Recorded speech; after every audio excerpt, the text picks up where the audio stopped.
ನಮಸ್ಕಾರ ಎಲ್ಲರಿಗೂ. ನಾನು ನಿಮ್ಮ ಯಶ್ವಿತಾ. ನಾನಿವತ್ತು ತೋರಿಸ್ಕೊಡ್ತಾ ಇರೋದು ಪಾಲಕ್ ಸೊಪ್ಪು ಮತ್ತು ಅವರೆಕಾಯಿ ಹಾಕಿ ಸೊಪ್ಪು ಸಾಂಬಾರು ಹೆಂಗೆ ಮಾಡೋದು ಅಂತ ತೋರಿಸ್ಕೊಡ್ತಾ ಇದ್ದೀನಿ. ಮಸೊಪ್ಪು ನಾನು ಅವರೆಕಾಯಿ ತೊಗೊಂಡಿದ್ದೀನಿ, ವಾಶ್ ಮಾಡಿ ಇಟ್ಕೊಂಡಿದ್ದೀನಿ. ಆಮೇಲೆ ಈರುಳ್ಳಿ 2 ತೊಗೊಂಡಿದ್ದೀನಿ, ಚಿಕ್ಕ ಚಿಕ್ಕದು ಸ್ಲೈಸ್ ಮಾಡಿ ಇಟ್ಕೊಂಡಿದ್ದೀನಿ ನೋಡಿ. ಆಮೇಲೆ ಟೊಮೊಟೊ ತೊಗೊಂಡಿದ್ದೀನಿ, ಬೆಳ್ಳುಳ್ಳಿ ಬಿಡಿಸಿಟ್ಕೊಂಡಿದ್ದೀನಿ ಒಂದು 7 ಪೀಸು. ಆಮೇಲೆ ಕಾಯಿ ತೊಗೊಂಡಿದ್ದೀನಿ, ಹಸಿಮೆಣಸು ಒಂದು 8 ತೊಗೊಂಡಿದ್ದೀನಿ. ಆಮೇಲೆ ಕರಿಬೇವು ಸೊಪ್ಪು, ಈರುಳ್ಳಿ ಕಟ್ ಮಾಡಿ ಇಟ್ಕೊಂಡಿದ್ದೀನಿ, ಬೆಳ್ಳುಳ್ಳಿ ಜಜ್ಜಿ ಇಟ್ಕೊಂಡಿದ್ದೀನಿ. ಇದೆಲ್ಲ ಒಗ್ಗರಣೆಗೆ. ಆಮೇಲೆ ಪಾಲಕ್ ಸೊಪ್ಪು ತೊಗೊಂಡಿದ್ದೀನಿ. ಪಾಲಕ್ ಸೊಪ್ಪು ಒಂದು ಚಿಕ್ಕ ಕಟ್ ತೊಗೊಂಡಿದ್ದೆ, ನಾನು ವಾಶ್ ಮಾಡಿ ಇಟ್ಕೊಂಡಿದ್ದೀನಿ ನೀಟಾಗಿ. ಕುಕ್ಕರ್ ಇಟ್ಕೊಳ್ಳಿ, ಗ್ಯಾಸ್ ಆನ್ ಮಾಡಿ. ಆಮೇಲೆ ಪಾಲಕ್ ಸೊಪ್ಪು ಹಾಕ್ಕೊಳ್ಳಿ. ಫಸ್ಟು ಕುಕ್ಕರ್ ಇಟ್ಕೊಂಡು ಪಾಲಕ್ ಸೊಪ್ಪು ಹಾಕ್ಕೊಳ್ಳಿ. ನೀಟಾಗಿ ವಾಶ್ ಮಾಡಬೇಕು ಪಾಲಕ್ ಸೊಪ್ಪು. ಆಮೇಲೆ ಇದಕ್ಕೆ ಅವರೆಕಾಯಿ ಹಾಕ್ಕೊಳ್ಳಿ. ತೊಳೆದಿಟ್ಕೊಂಡಿದ್ದೀನಿ ಅವರೆಕಾಯಿ ನೀಟಾಗಿ. ಆಮೇಲೆ ಟೊಮೊಟೊ ಹಾಕ್ಕೊಳ್ಳಿ. ಟೊಮೊಟೊ 1 ಹಾಕ್ಕೊಳ್ಳಿ ಸಾಕು. ಆಮೇಲೆ ಹಸಿಮೆಣಸು ಇದೆಯಲ್ಲ 7 ತೊಗೊಂಡಿದ್ದೀನಿ, 7 ಹಸಿಮೆಣಸು. ಆಮೇಲೆ ಈರುಳ್ಳಿ ಕಟ್ ಮಾಡಿ ಇಟ್ಕೊಂಡಿರೋದು ಆ ಥರ ಪೀಸಸ್ ಮಾಡ್ಕೊಳ್ಳಿ. ಬೆಳ್ಳುಳ್ಳಿ ಹಾಕ್ಕೊಳ್ಳಿ. ಮತ್ತು ವಾಟರ್ ಎಷ್ಟು ಬೇಕು ನೋಡಿ ಹಾಕ್ಕೊಳ್ಳಿ. ಇದನ್ನ ಬಸ್ಕೋಬೇಕು. ಇದು 1 ವಿಷಲ್ ಆಗಲಿ ಸಾಕು, ಜಾಸ್ತಿ ಬೇಡ. ಇವಾಗ ಮಸಾಲೆಗೆ ರೆಡಿ ಮಾಡ್ಕೊಳ್ಳೋಣ. ಇದಕ್ಕೆ ಕಾಯಿ ಹಾಕ್ಕೊಂಡಿದ್ದೀನಿ, ಕಾಯಿ ಮತ್ತು ಸ್ವಲ್ಪ ಆಚೆ ಸಾಂಬಾರು ಪುಡಿ ಹಾಕ್ಕೊಂಡಿದ್ದೀನಿ. ಇಷ್ಟೇ, ಸ್ವಲ್ಪ ಆಚೆ ಸಾಂಬಾರು ಪುಡಿ. ಆಮೇಲೆ ಈ ಥರ ಒಂದು ಪಾತ್ರೆ ಇಟ್ಕೊಂಡು ಬಸಿಯೋಕ್ಕೆ ರೆಡಿ ಮಾಡಿ ಇಟ್ಕೊಳ್ಳಿ. ಈ ಥರ ರೆಡಿ ಮಾಡಿ ಇಟ್ಕೊಳ್ಳಿ. ಇದಾಗಿದೆ, ಇವಾಗ 1 ವಿಷಲ್ ಆಗಿದೆ, ಬೆಂದಿರುತ್ತೆ. ಜಾಸ್ತಿ ಬೆಂದರೆ ಚೆನ್ನಾಗಾಗಲ್ಲ, ಅವರೆಕಾಯಿ ಬೇಗ ಬೆಂದುಬಿಡುತ್ತೆ. ಇವಾಗ ನೋಡಿ ಬೆಂದಿದೆ. ಇದರಲ್ಲಿರೋದು ಹಸಿಮೆಣಸು ಬಸ್ಕೋಬೇಕು ಈ ಥರ.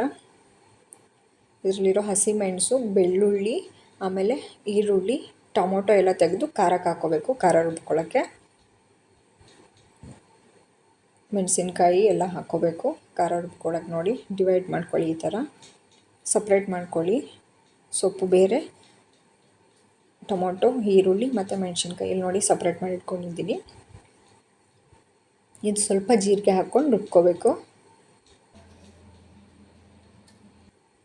ಈ ಥರ ರುಬ್ಬಿರೋದ್ರಿಂದ ಆಗಿದೆ. ಇದು ಸೊಪ್ಪು, ಸೊಪ್ಪನ್ನು ರುಬ್ಕೊಂಡಿದ್ದೀನಿ. ನೀವು ಸ್ಮ್ಯಾಶ್ ಮಾಡ್ಕೊಳ್ಳೋದನ್ನು ಮಾಡ್ಕೊಳ್ಳಿ. ಈಗ ಅದೇ ಕುಕ್ಕರಲ್ಲಿ ಮಾಡ್ತಾಯಿದ್ದೀನಿ. ಆಯಿಲ್ ಹಾಕ್ಕೊಂಡು ಸಾಸಿವೆ ಹಾಕ್ಕೊಳ್ಳಿ. ಆಮೇಲೆ ಒಗ್ಗರಣೆಗೆ ಅಂತ ಕಟ್ ಮಾಡಿ ಇಟ್ಕೊಂಡಿದ್ವಲ್ಲ ಈರುಳ್ಳಿ, ಬೆಳ್ಳುಳ್ಳಿ ಮತ್ತು ಕರಿಬೇವು ಸೊಪ್ಪು ಹಾಕ್ಕೊಳ್ಳಿ. ಫ್ರೈ ಮಾಡ್ಕೊಳ್ಳಿ ನೀಟಾಗಿ. ಇದಿವಾಗ ಫ್ರೈ ಆಗಿದೆ. ಆವಾಗ ಬೇಯಿಸಿಟ್ಕೊಂಡಿದ್ವಲ್ಲ ಕಾಳು, ಸಪ್ರೇಟಾಗಿ ಮಾಡಿ ಇಟ್ಕೊಂಡಿದ್ವಲ್ಲ ಅದನ್ನ ಹಾಕ್ಕೊಳ್ಳಿ. ಇದು ಕಾಳು ನೋಡಿ ನೀಟಾಗಿ ಫ್ರೈ ಮಾಡ್ಕೊಳ್ಳಿ. ನಾನು ಕಾಳಿಗೆ ಉಪ್ಪು ಹಾಕಿ ಬೇಯಿಸಿರಲಿಲ್ಲ, ಇವಾಗ ಉಪ್ಪು ಹಾಕ್ಕೋಬೇಕು. ಎಷ್ಟು ಬೇಕು ನೋಡಿ ಉಪ್ಪು ಹಾಕ್ಕೊಳ್ಳಿ, ಸಾಂಬಾರಿಗಾಗೋಷ್ಟು ಉಪ್ಪು ಹಾಕ್ಕೊಂಡು ನೀಟಾಗಿ ಮಾಡ್ಕೊಳ್ಳಿ. ಇವಾಗ ಮಸಾಲೆ ರುಬ್ಬಿಟ್ಕೊಂಡಿದ್ವಲ್ಲ ಅದನ್ನ ಹಾಕ್ಕೋಬೇಕು.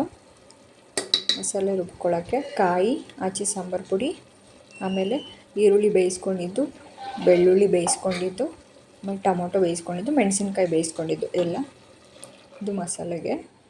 ಆಮೇಲೆ ಸೊಪ್ಪಿದೆಯಲ್ಲ, ಸೊಪ್ಪು ಸ್ವಲ್ಪ ತರಿಯಾಗಿ ರುಬ್ಕೊಂಡಿದ್ದೀನಿ. ಇಲ್ಲ ನೀವು ಸ್ಮ್ಯಾಶ್ ಮಾಡ್ಕೊಂಡು ಹಾಕ್ಕೋಬೋದು.